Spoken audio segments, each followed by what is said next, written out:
What's up sa inyong lahat mga ka-Hooper? It's your boy here. Welcome back sa ating channel.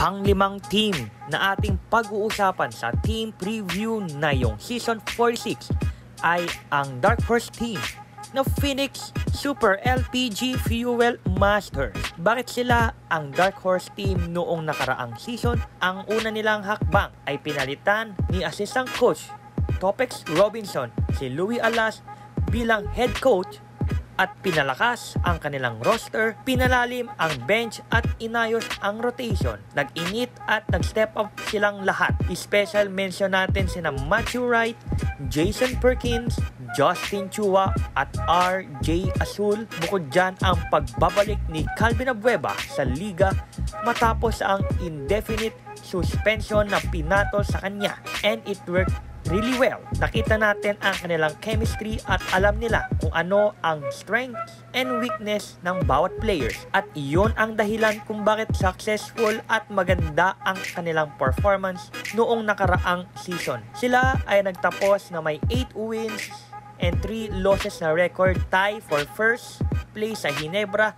Pero dahil sa quotient system, sila ay bumaba bilang second seed. Tinalo ang Magnolia sa quarterfinals, kinalaban ang TNT sa semifinals, ngunit nabigo sila makapasok sa final. At nagulat tayong lahat sa pinakita ng Fuel Masters at inaasahan natin na ipapakita ulit nila ang high energy at play sa darating na season. Ngunit nawala sa kanila ang The Beast na si Abueva. Dumating naman sa kanila ang isa sa matitibay at malakas na manglalaro sa PBA na si Muscle Pain, Vic Manuel, at galing Magnolia na si Chris Banchero. Maraming din silang nakuha ng mga players noong nakarang draft, pero lahat sa mga ito ay unsigned draft pick na sina Larry Muyang, Nick Demusis, Aljun Melesio, Raymar Kaduyak, Max Hensel, at Jerry Pingoy.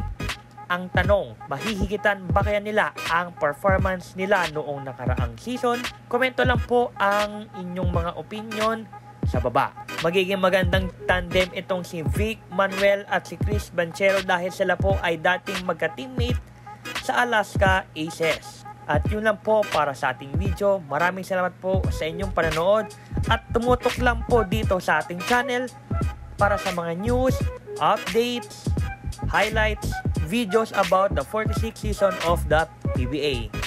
Huwag nyo rin kalimutan i-subscribe and hit the bell button para laging kayong updated kung may bago man akong video na ilalabas. At si Kalo Hoops ay nagsasabi sa inyo na huwag sumuko sa buhay, laban lang, peace, stay safe kayong lahat.